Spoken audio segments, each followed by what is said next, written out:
Hi everybody, Captain Al speaking. Welcome to FTD number 6 flight. Okay, remember in FTD 6 briefing we talked about the Waypoint wind page. So before we start the engines, and that's where we're starting today, I'm going to go to the legs page and put in the Waypoint winds at, I think it was Yakima. Let me pull it up. So this was on the flight plan, and we had 3 altitudes and we had 3 winds, and they were all at Yakima, yeah. So we go to legs page like we are here. We go to route data, which is in R6, and then we get the route data page. And remember, we said the route data page was had all the ETAs and all the fuel remaining and the waypoints that look the same as they are on the legs page, but then you also have the wind category over here on the right side, and that will take you to the waypoint wind page. We also said that there's a couple ways that you can get the waypoint winds. The easiest way is to you can see the request send down here, where you could send it to your company, and then your company would uplink all the winds to you, and then all you would have to do is accept them and they would populate, which is the easy way, obviously. If you didn't have that capability to uplink and downlink information, then you'd have to enter waypoint winds manually.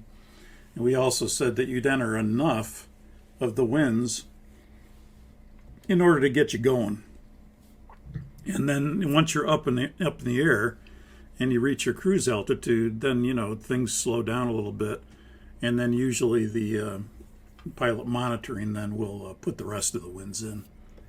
And again, it doesn't have to be all the winds, but it has to be a representative segment for the route that you're flying.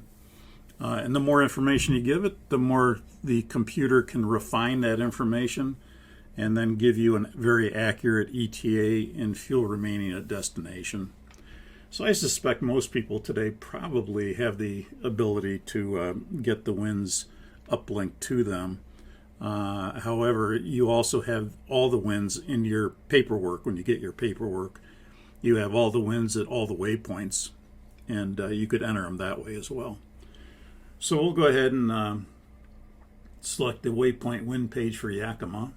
You'll notice that there's nothing here but carets. And the caret means that there's no pilot entered winds. When you push that, you'll get the active Yakima wind page. And then you have dashes for altitude. And you can put in up to 4 altitudes and 4 winds. So we're going to put in 17,000 was the first one. So we'll put in 170. Line select that to L1. That'll put it in. And then, of course, it's going to put everything in a kind of descending order. So 17,000 we put in, and then it says, what do you want for the winds? And so we have, on our flight plan, we have 310 at 30.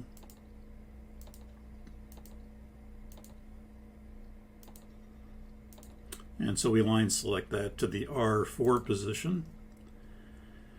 And then that's 1 altitude and 1 wind. On that page, you may have up to 3 more. If we go back to the route data page, you'll notice now that there is a W there, which would indicate that it is a pilot entered wind.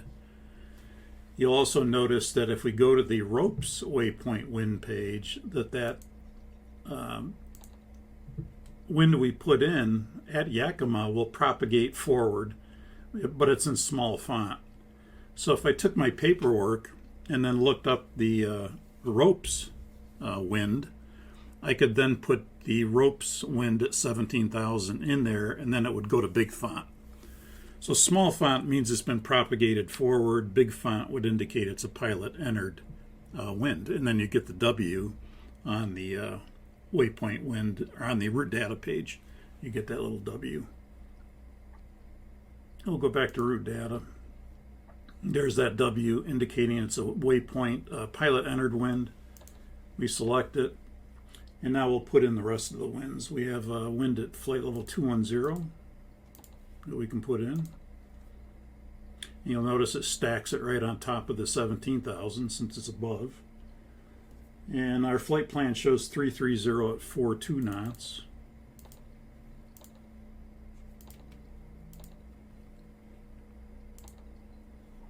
And then the last wind we're putting in is at flight level 250. Oops, put in the wrong spot. Up here, one left. And again, puts it in order from the top down. And the winds at 25,000 are 350 at 55.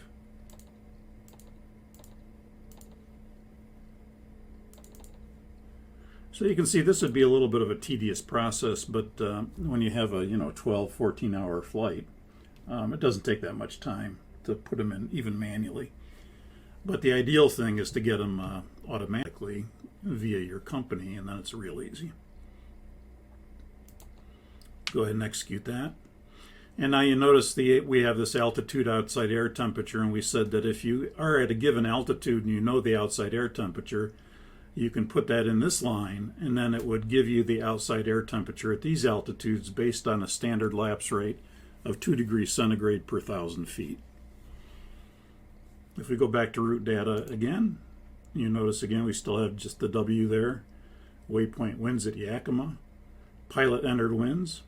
If we go to Spokane, for example, Waypoint wind page at Spokane, you'll notice they've all been propagated forward, but they're all in small font. And then we could go ahead and put the waypoint winds in for Spokane at these altitudes. And so 4 representative altitudes, 4 winds that you can put in. And again, the more information you give it, the more accurate it's going to be as far as ETA and fuel remaining at destination. Okay, here we are at, again, everything's complete up to the engine start. So we've done the before start flow.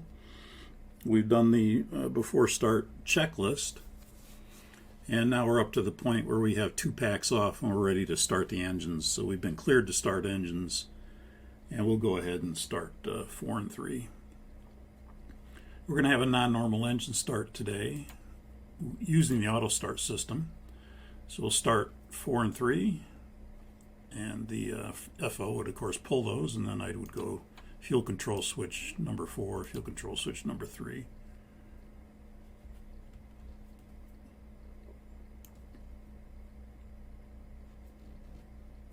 And again, we're checking for rotation. We're checking for oil pressure. We're checking for fuel flow. We're checking for N1.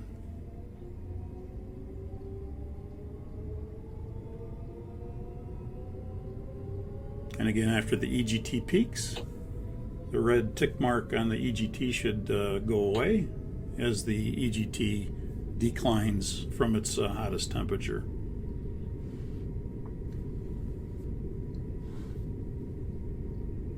Yeah, you can go ahead and cancel the ICAS message. You know what that is. And a ground to flight deck, we'd like to start 2 and 1 now. Clear on 2 and 1. Clear on 2 and 1. Thank you. Start 2 and 1. Starting 2 and 1.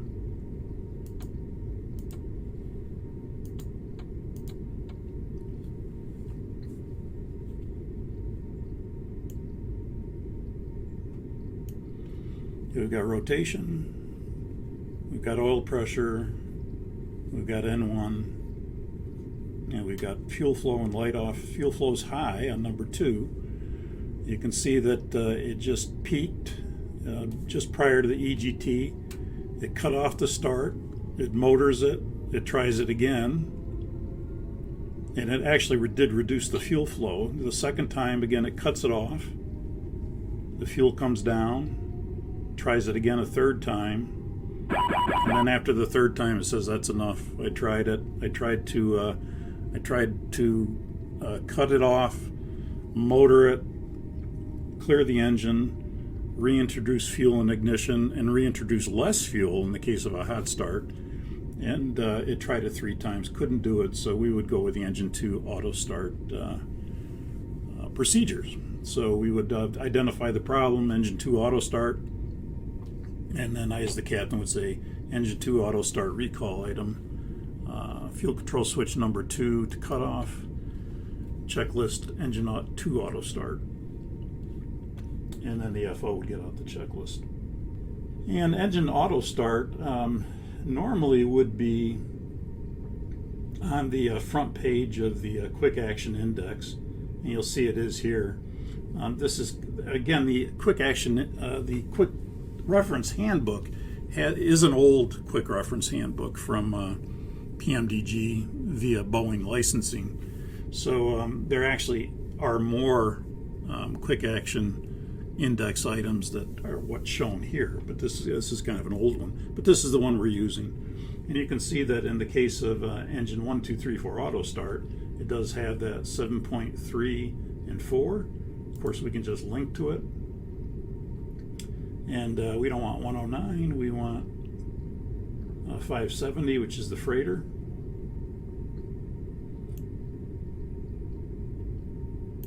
And so the procedure says, condition, during the ground start, one of the following conditions occurs. Auto start did not start the engine. The fuel control switch is in run at low engine RPM with the auto start switch off. Objective is to shut down the engine and motor it. Fuel control switch cut off. We did that with number 2. Choose one. Engine start light is illuminated or engine start light is extinguished. In our case, the engine start light is extinguished. Engine start light is extinguished. Go to step 3. When N2 decreases below 20%, auto start switch off. This allows engine motoring. Engine auto start switch off. This allows engine motoring. Engine start switch pull. We'll go ahead and pull the start switch. It's already pulled, but we'll reach up and pull it. And then motor the engine for 30 seconds. So we'll motor for 30 seconds.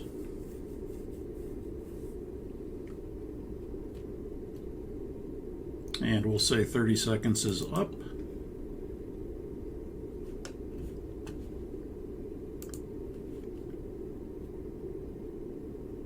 Engine start switch push.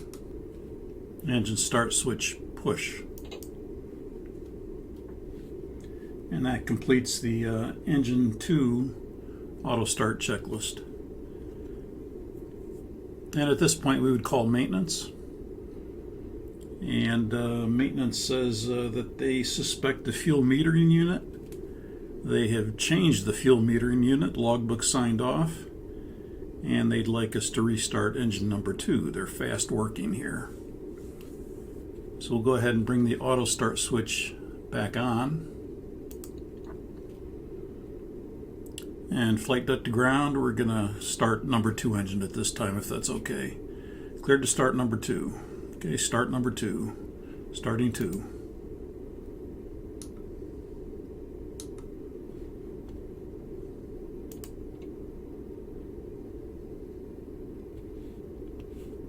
We'll cancel the ICAS message.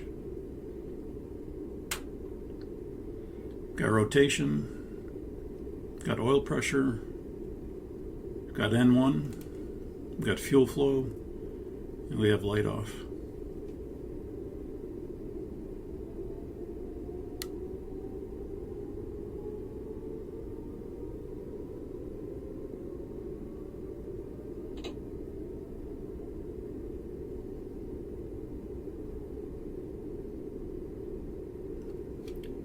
Okay, number 2 is stabilized. Flight deck to ground. You're cleared to disconnect. Good start on number 2. Show me the pin on the left side. Verify the nose gear steering is not locked out. Okay, cleared to disconnect. Pin removed. Wave off on the left. Nose gear steering is not locked out. Have a good flight. So long. So long. Before taxi procedure.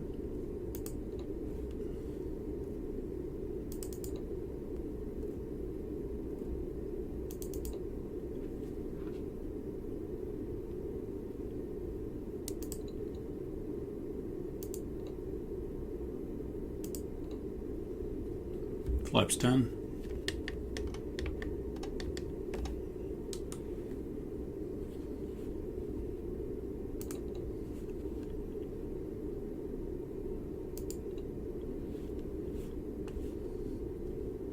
And I'm going to go ahead and clear those igniter messages for the status messages. So the status page is clear. Flight control check. To the right, 3 up, 2 down. To the left, 3 up, 2 down.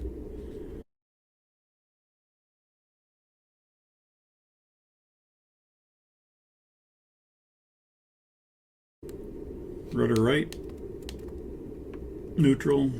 Rudder left, neutral.